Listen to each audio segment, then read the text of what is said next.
Bismillahirrahmanirrahim.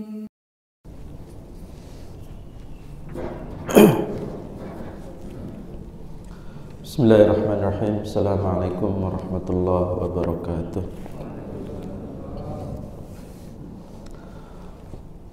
Alhamdulillahilladzi arsala rasulahu bil huda wa dinil haqq liyudhhirahu 'alad dini kullihi wa kafa billahi shahida. Asyhadu an la ilaha illallah wahdahu la syarika lah wa asyhadu anna Muhammadan 'abduhu wa rasuluh. Allahumma salli wa sallim wa barik ala nabiyyinal karim wa ala alihi wa sahbihi wa man tabi'a hudahu ila yaumiddin, amma ba'd. Hadirin wal hadirat jamaah salat subuh rahimakumullah. Kita bersyukur kepada Allah Subhanahu wa taala atas semua karunia yang Allah berikan. Mudah-mudahan kita selalu bisa membalas seluruh nikmat Allah dengan takwa dan ketaatan. Salat dan salam untuk baginda Rasulullah, keluarganya, para sahabatnya. Mudah-mudahan kita semua istiqamah mengikuti petunjuknya sampai akhir hayat kita. Jamaah sekalian, kita pada pagi ini akan melanjutkan pembahasan kita kitab Al-Lu'lu' wal Marjan, yaitu hadis yang ke-6. Hadis Talhah bin Ubaidillah qala jaa rajulun ila Rasulillah sallallahu alaihi wasallam min ahli Najdin tha'irur ra'si yusma'u tawiyyu sautihi la yufqahu ma yaqul hatta dana fa idza huwa yas'alu 'anil Islam. Faqala Rasulullah sallallahu alaihi wasallam khamsu salawatin fil yawmi wal lailati. Faqala hal 'alayya ghayruha? Qala la illa an tatawwa'a. Qala Rasulullah sallallahu alaihi wasallam wa siyamu Ramadan. Qala hal 'alayya ghayruhu? Qala la illa an tatawwa'a. Qala wa dzakara lahu Rasulullah sallallahu alaihi wasallam az-zakata. Qala hal 'alayya ghayruha? Qala la illa an tatawwa'a. Qala fa adbara ar-rajulu wa huwa yaqul wallahi la azidu ala hadha wa la anqus. Qala Rasulullah sallallahu alaihi wasallam aflaha in sadaq. Hadis ini adalah dari sahabat Talhah bin Ubaidillah radhiyallahu anhu. Beliau bercerita bahwasanya jaa rajulun ila Rasulillah sallallahu alaihi wasallam. Ada seorang laki-laki datang menemui Rasulullah sallallahu alaihi wasallam. Min ahli Najdin, dari kawasan Najd, ya, salah satu tempat di Jazirah Arab. Jazirah Arab itu ada dua istilah yang populer, ada Hijaz sama Najd. Agak sulit kita membayangkan, yang penting adalah Najd itu salah satu tempat atau salah satu wilayah di Jazirah Arab. Tha'irur ra'si, di mana rambutnya terurai, maksudnya rambutnya acak-acakan. Yusma'u tawiyyu sautihi, suaranya terdengar menggelegar. Dawi itu menggema karena begitu kencang suaranya. Wala yafqahu ma yaqul, tetapi tidak dapat dipahami dengan jelas. Nah, ini dalam syarahnya disebutkan, maksudnya dia ketika berbicara itu tidak jelas makhrajnya, atau mungkin suara hidungnya yang dominan sehingga orang tidak dengan mudah menangkap maksud pembicaraannya, karena mirip-mirip, ya, seperti orang apa ya, seperti ya orang yang suaranya mendengung sehingga sulit untuk dipahami apa maksud omongannya. Tetapi orang masih bisa menangkap. Sampai orang ini kemudian mendekati Rasulullah sallallahu alaihi wasallam, yas'alu 'anil Islam, bertanya tentang Islam. Faqala Rasulullah sallallahu alaihi wasallam, Rasulullah kemudian memberikan penjelasan apa itu Islam. Tetapi penjelasan Rasulullah ini bukan penjelasan sebagai sebuah definisi, tetapi sebagai sebuah indikator Islam, indikator ketundukan. Karena Islam itu artinya adalah ketundukan. Maka indikator ketundukan itu adalah khamsu shalawatin, salat 5 waktu, fil yaumi wal lailati, pada siang dan malam hari. Maksudnya siang satu putaran siang dan malam itu salatnya 5 kali. Faqala hal alayya ghairuha, apakah saya mendapat kewajiban selain dari yang 5 itu? Rasulullah kemudian menjelaskan, la illa an tatawwa, tidak, kecuali jika kamu menambah dengan salat tatawwu. Salat tatawwu itu artinya salat sukarela. Jadi tatawwu itu adalah sukarela. Mutatawwi'in itu maksudnya orang yang sukarelawan, ya.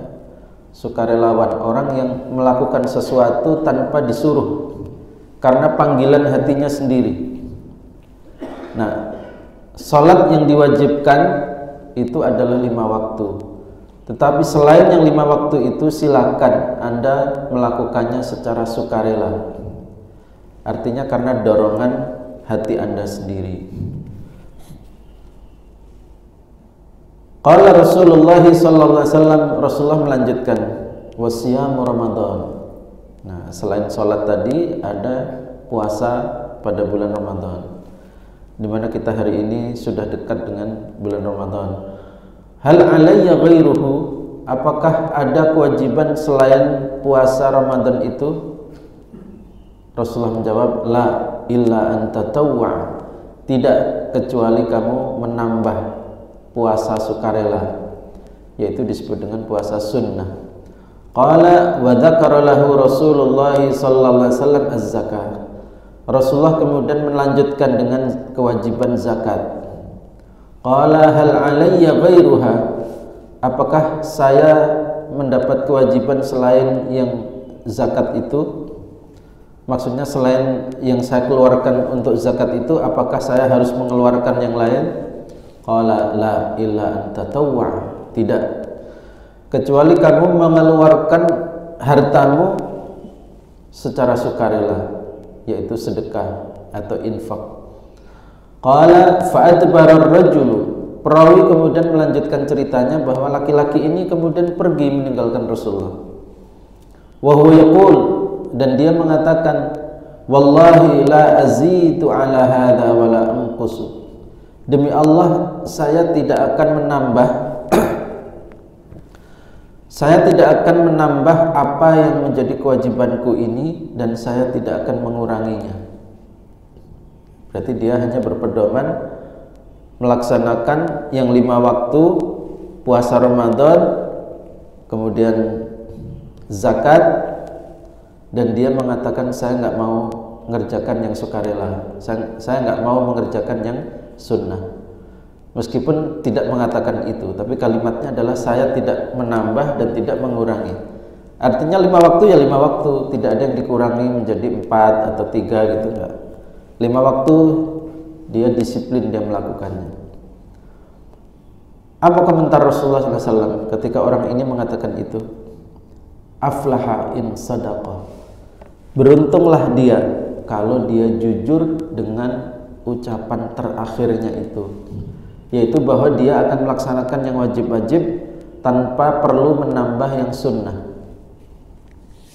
Jamaah sekalian, hadis ini menarik sekali, karena kalau dilihat dengan kacamata budaya kita, ini orang ini sepertinya nggak sopan, dan memang orang ini adalah orang baru, biasanya orang baru ini adalah bukan penduduk Madinah, alias dia adalah orang luar kota Madinah, dan orang dari luar kota Madinah besar kemungkinan adalah orang Badui. Maksud Badui di sini bukan nama suku, tetapi maksudnya adalah orang kampung, bahasa kita sekarang, di mana orang Arab itu sendiri sudah biasa terus terang, apalagi yang Badui, orang kampung, lebih terus terang lagi. Dia pasti akan mengucapkan apa yang terfikir sama dia. Tidak perlu ada khawatir ditertawakan, dicemooh dan sebagainya. Maka meskipun dia di hadapan Rasulullah SAW, dia tidak takut untuk mengatakan, kalau begitu saya akan laksanakan ini tanpa perlu saya tambah, tanpa perlu saya kurangi. Padahal Rasulullah sendiri sudah memotivasi, kecuali kamu melaksanakan yang sunnah.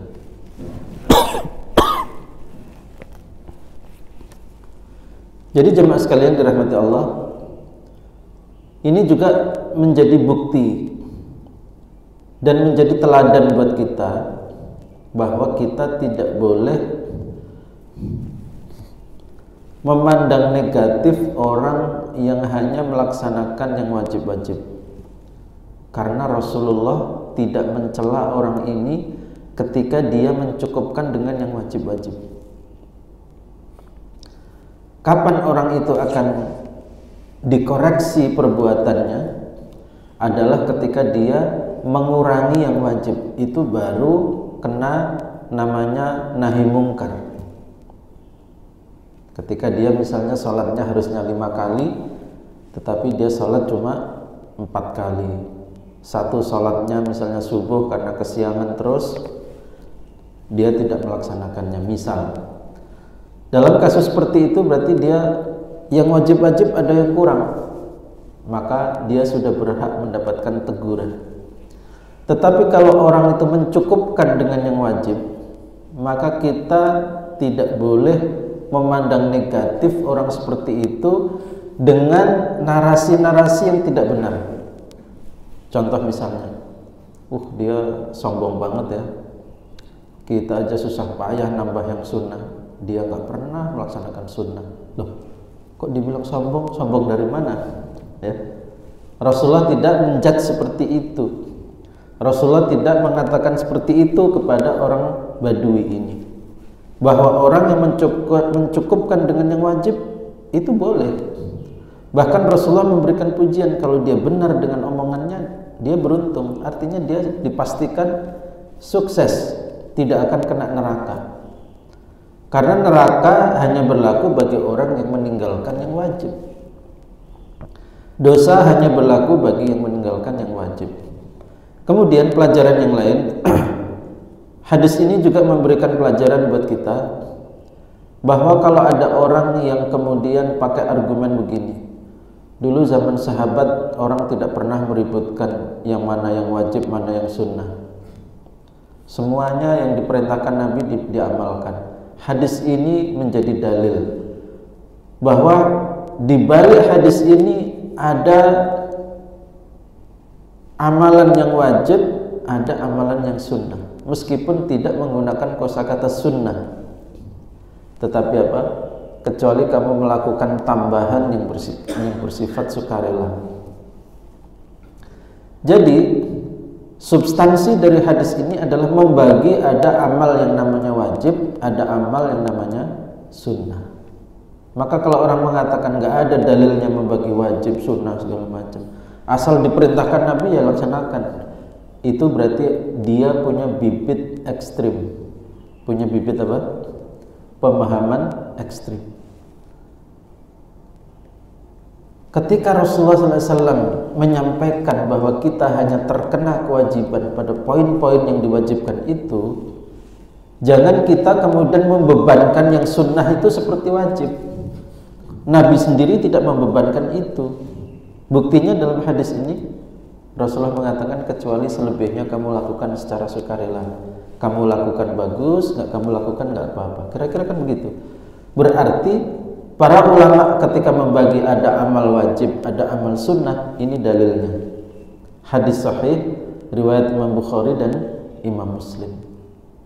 Memang benar ya, memang benar para sahabat itu karena begitu antusiasnya mencari surga, mereka tidak pernah bertanya kepada Rasulullah, "Ya Rasulullah, perintahmu ini sunnah apa wajib?" Mereka nggak pernah bertanya. Tetapi di balik jawaban Nabi terhadap laki-laki ini dapat ditarik kesimpulan bahwa Rasulullah sendiri membagi ada amal wajib, ada amal sunnah. Orang yang mencukupkan dengan amal yang wajib itu sudah menyelamatkan dia dari neraka dan menyebabkan dia mendapatkan surga. Tetapi kalau orang menambah dengan yang sunnah, maka itu akan menambah lagi tinggi derajat dia nanti ketika mendapatkan surga. Nah, ini menunjukkan Islam ini fleksibel ya. Ketika Islam ini diturunkan dengan cara mudah, jangan kemudian kita narasikan dengan narasi yang sulit. Ngapain sih dibeda-bedain mana wajib mana sunnah? Udah, ini perintah Nabi, laksanakan aja. Nah, ini berarti apa? Ini seolah-olah memboncengkan yang sunnah seperti wajib. Nah, ini tidak benar. Maka kita ikut dengan para ulama. 4 madhab semuanya membagi amal itu ada amal wajib, amal sunnah, amal mubah. Maka kalau kita kemudian tidak mau membagi seperti itu, lalu kita ikut siapa dalam memahami agama ini? Tidak ikut Imam Syafi'i, tidak ikut Imam Malik, tidak ikut Imam Abu Hanifah, Ahmad bin Hanbal. Terus memahami agama ini ikut siapa? Padahal hadis Nabi sendiri mengatakan itu. Bahwa itu sebagai motivasi benar. Itu sebagai motivasi benar. Tapi jangan sampai kemudian melahirkan kesimpulan bahwa Muslim yang baik itu haruslah melaksanakan yang wajib plus yang sunnah. Kalau tidak, berarti dia sombong, berarti dia jelek. Ya, nggak boleh. Nabi sendiri mengatakan orang yang mencukupkan dengan yang wajib itu membuat dia telah beruntung. Jamaah sekalian dirahmati Allah. Oleh karena itu memang para sahabat itu kalau datang Badui itu senang. Para sahabat yang tinggal di Madinah kalau datang Badui itu senang. Kenapa, Pak? Mereka tuh lepas ketika bertanya apa saja itu nggak ada beban. Tetapi kalau para sahabat yang ada di sekeliling Nabi di kota Madinah, mereka itu paham. Sebab ada larangan, la tas'alu an asya'a in tubdalakum tasukkum. Jangan kamu menanyakan sesuatu jika pada akhirnya justru akan menyulitkan dirimu. Gara-gara ditanya keluar jawaban. Jawaban itu justru memberi beban. Maka para sahabat yang ada di Madinah itu cenderung menahan untuk banyak bertanya kepada Rasulullah tentang hukum-hukum. Nah, kalau ada orang seperti ini, mereka kesempatan merekam apa pertanyaan orang ini, lalu diceritakan ulang. Dan karena orang ini orang Badui, sehingga pertanyaannya polos, pernyataannya juga polos, nggak ada pretensi apa-apa, nggak ada maksud apa-apa, benar-benar menggambarkan tentang dirinya. Dirinya itu seperti apa? Oh, saya cukup dengan yang wajib aja lah. Saya nggak perlu nambah-nambah dengan yang sunnah. Ternyata itu dipuji oleh Rasulullah. Jadi jamaah sekalian dirahmati Allah, dengan pemahaman seperti pemahaman para ulama kita terdahulu, membuat agama ini menjadi lebih humanis. Agama ini menjadi lebih mudah untuk dilaksanakan karena sudah jelas pembagiannya oleh para ulama, mana-mana yang wajib, mana-mana yang sunnah. Kalau kita nggak punya waktu longgar, nggak punya kesempatan, kita bisa mencukupkan dengan yang wajib-wajib. Kalau kita punya keinginan, punya semangat untuk menambah amal, kita tambah dengan yang sunnah-sunnah. Jamaah sekalian dirahmati Allah. Kemudian ini hadis yang ke-6. Kemudian pada kesempatan pagi ini saya ingin menyampaikan sedikit tentang polemik yang sampai sekarang menurut saya masih masih hangat. Untuk kita mendudukkan permasalahan ini dengan, menurut saya, lebih berimbang, tidak menyudutkan satu pihak, yaitu perkara menendang sesajen. Jamaah sekalian, di media sosial itu banyak sekali narasi-narasi yang intinya tindakan itu adalah sepenuhnya sebuah kesalahan. Maka saya ingin memberikan perspektif yang lain tentang perkara ini.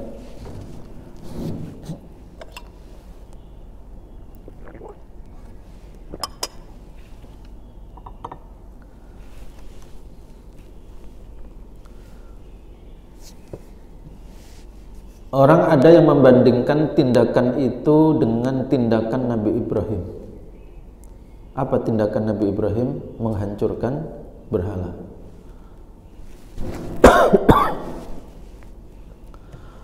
Orang kemudian ada yang salah melihat tindakan Nabi Ibrahim itu apakah menunjukkan kebrutalan?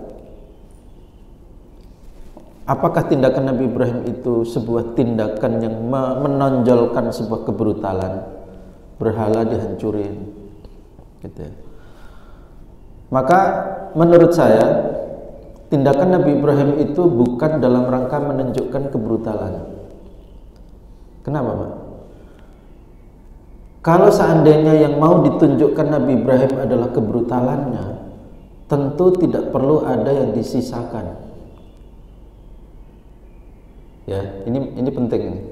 Tentu tidak ada yang perlu disisakan. Tetapi kalau kita cermati apa yang dilakukan Nabi Ibrahim itu konsisten dengan misi dakwah. Ketika seorang dai masih lemah, yaitu fokus meruntuhkan bangunan keyakinan yang salah di hati manusia. Saya ulangi, meruntuhkan bangunan ideologi, bangunan keyakinan yang menancap di hati itu diruntuhkan. Jadi sebetulnya fokusnya itu bukan menghancurkan berhalanya, tetapi fokusnya apa? Menghancurkan bangunan keyakinan yang ada di hati. Nah, menghancurkan berhala ketika disisakan satu berarti bukan karena ingin menampakkan kebrutalan, tetapi ingin membuat sebuah premis. Ya, dalam ilmu logika itu kan ada istilah premis, sebuah mukaddimah, pendahuluan, untuk kemudian disambung dengan konklusi. Kalau premisnya begini, maka konklusinya begini. Maka Nabi Ibrahim sudah punya kalkulasi. Ini saya hancurin, pasti orang-orang mencari saya. Kenapa Pak pada mencari Nabi Ibrahim? Karena di seluruh negeri satu-satunya orang yang sering mengkritik berhala itu ya cuma Nabi Ibrahim. Akhirnya meskipun nggak ada bukti, nggak ada CCTV, Nabi Ibrahim ditangkap, diadili. Masyarakat ngumpul semua. Lalu ditanya, apakah kamu pelakunya wahai Ibrahim? Jawabannya, bukan. Tanya aja itu. Berhala yang paling besar itu. Lah kalau kita tanya kan dia nggak bisa jawab. Nah, ketika nggak bisa jawab, kenapa Anda sembah? Berarti dia akan lemah, tidak sah menjadi Tuhan, kira-kira begitu. Artinya tindakan Nabi Ibrahim menghancurkan itu sebetulnya hanya prolog, hanya sebuah rangkaian untuk menuju konklusi. Konklusinya disampaikan kapan? Disampaikan ketika beliau tertangkap. Berarti yang ditonjolkan Nabi Ibrahim bukan emosinya, bukan kekerasannya, tetapi terencana dengan baik. Dan itu pula alasannya Nabi Ibrahim tidak meminta maaf. Kenapa? Karena tindakannya itu memang sudah dirancang dengan rapi. Kalau saya hancurin, sisain yang besar, pasti saya ditangkap dan saya punya kesempatan untuk menghantam bangunan keyakinan di hati mereka, yaitu dengan mengatakan kalimat yang tidak bisa mereka jawab. Dia tidak bisa menjawab pertanyaan Anda, kenapa Anda sembah? Mereka nggak bisa, mereka bangunan itu seperti runtuh gitu. Bangunan apa? Bangunan keyakinan bahwa mereka perlu menyembah berhala. Berhala itu layak untuk disembah itu otomatis runtuh. Sehingga mereka seperti nggak punya pondasi keyakinan. Keyakinan itu kemudian seperti diruntuhkan oleh Nabi Ibrahim alaihissalam. Memang modalnya yaitu modal para nabi itu kan cerdas, berani. Ya. Coba kalau kita misalnya Pak ditangkap, diinterogasi, dikelilingi algojo gitu. Yang tadinya mau menyampaikan itu nggak jadi menyampaikan. Karena apa? Waduh, ini kalau saya hantam lagi pakai narasi saya, yang akan mereka lakukan adalah membalas dengan kekuatan mereka. Tetapi Nabi Ibrahim tetap berani melakukannya sesuai dengan skenario awal. Nah, jadi Nabi Ibrahim bukan sedang mempertontonkan apa?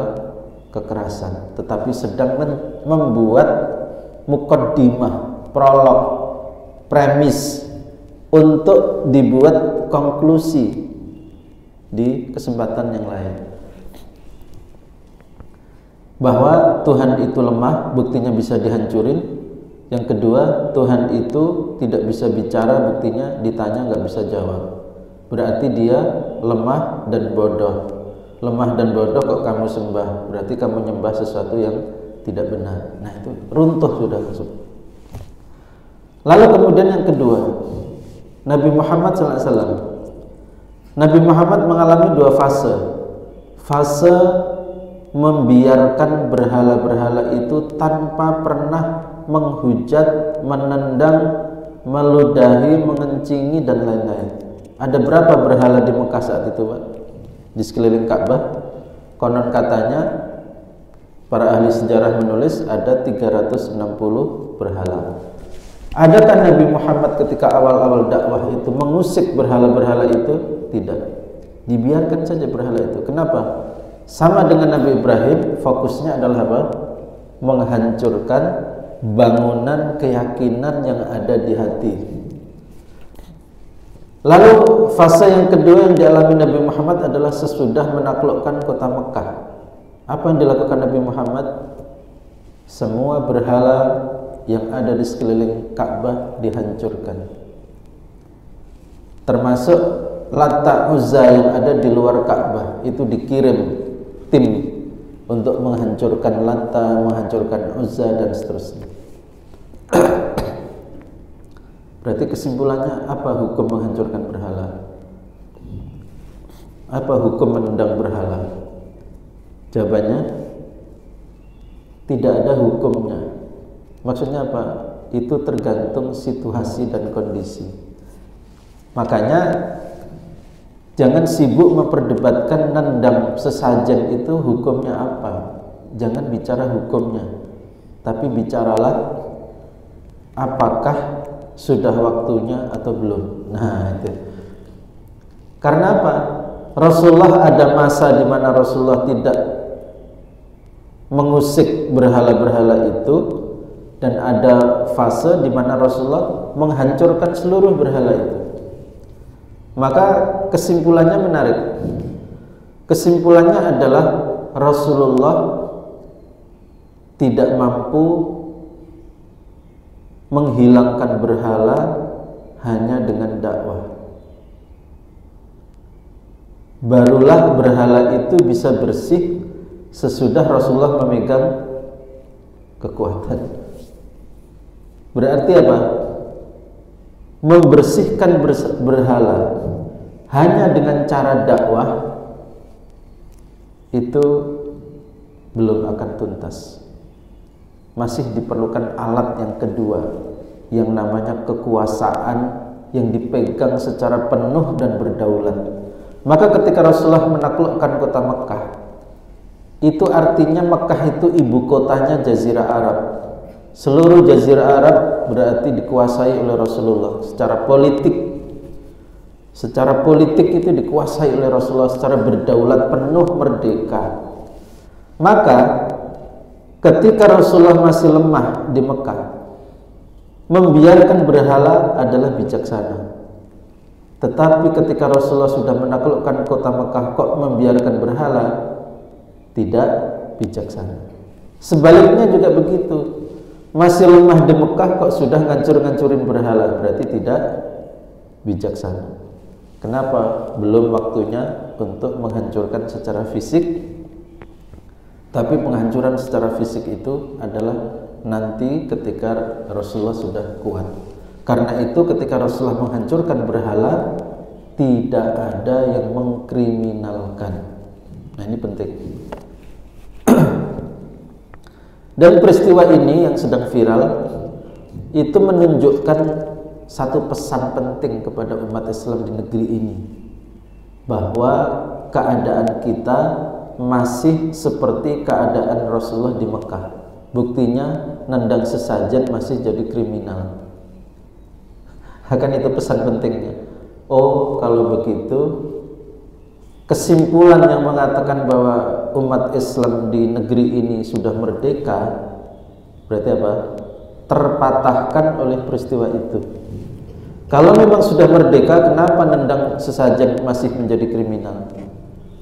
Kalau memang sudah merdeka seperti Rasulullah. Rasulullah ngancurin patung itu nggak ada yang mengkriminalkan. Itulah tanda merdeka. Yang merdeka apa? Yang merdeka adalah Islamnya, tauhidnya itu merdeka.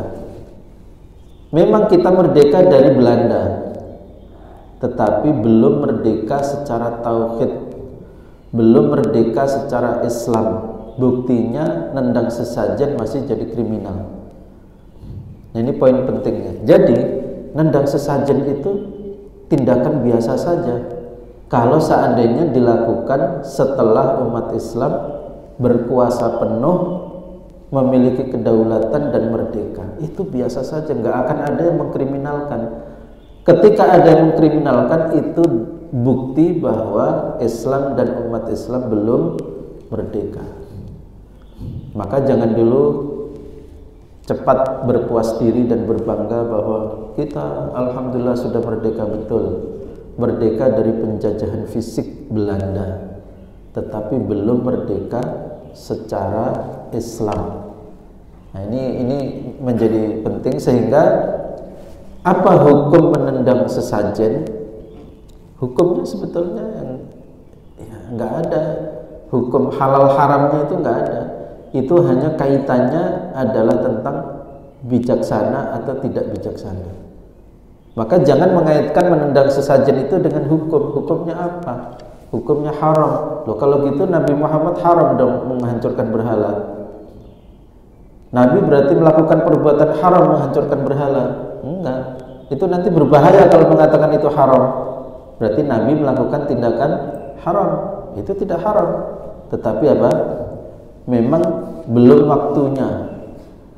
Karena yang ketika umat Islam masih lemah, fokusnya adalah meruntuhkan bangunan apa?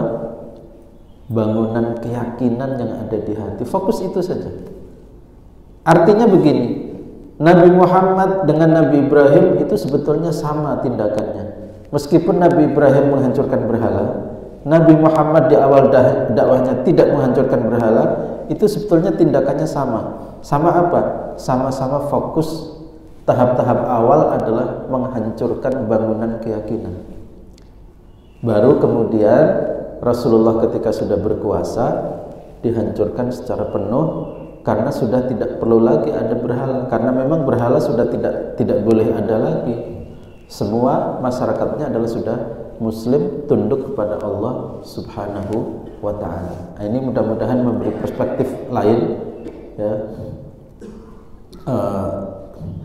bahwa kalaupun kita mengkritisi tindakan ini adalah kita mengkritisi itu tindakan yang tidak bijaksana, dan itu akan memberi buah yang buruk dalam upaya mendakwahkan, yaitu meruntuhkan bangunan syirik yang ada di hati masyarakat, ya.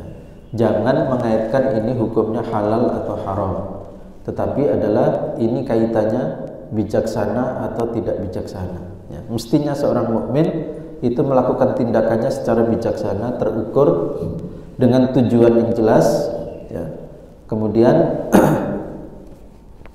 semuanya adalah dalam rangka dakwah. Maka sebagai sebuah pelajaran, kalau memang tindakan itu akan menimbulkan kegaduhan, maka lebih baik fokus saja kepada apa? Meluruskan pemahaman. Jika itu baru yang bisa kita lakukan, luruskan saja. Andaikan pembuat video itu saat itu hanya fokus kepada ini adalah sesuatu yang dilarang di dalam syariat, ini contohnya, jangan-jangan gara-gara ini, dan tanpa melanjutkan apa? Dengan menendang dan sebagainya, mungkin narasinya akan biasa saja. Justru orang akan fokus kepada apa namanya? Kepada isinya.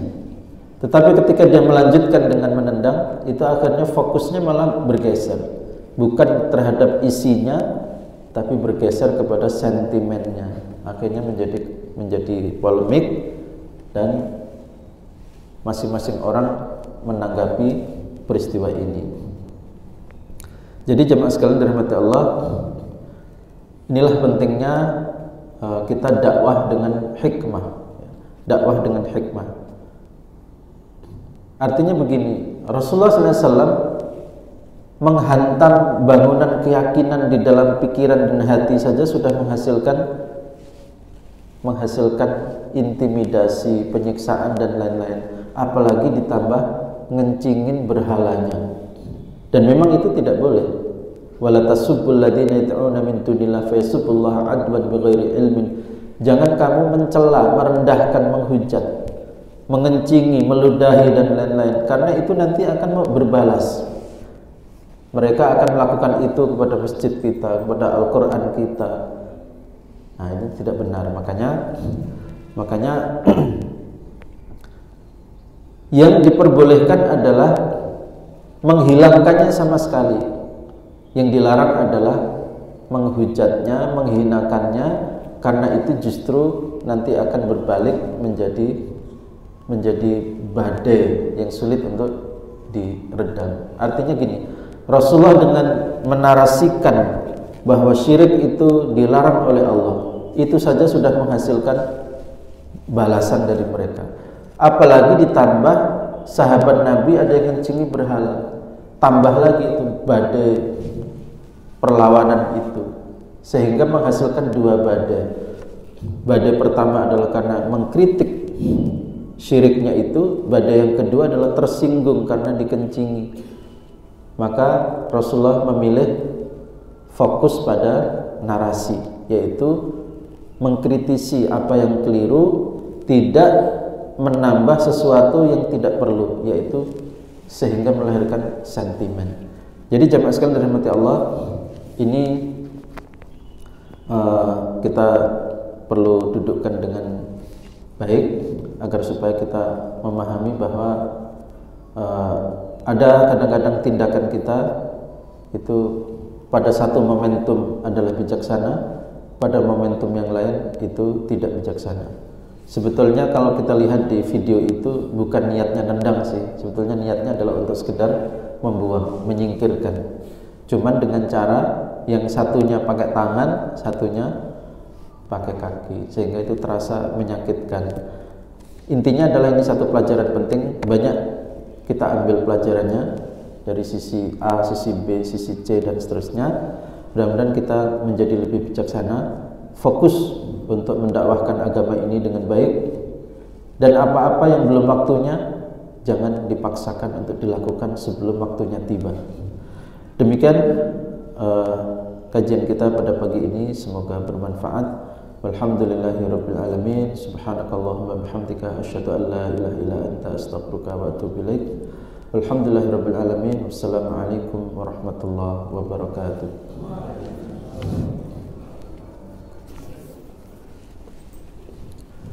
فبأي آلاء ربكما تكذبان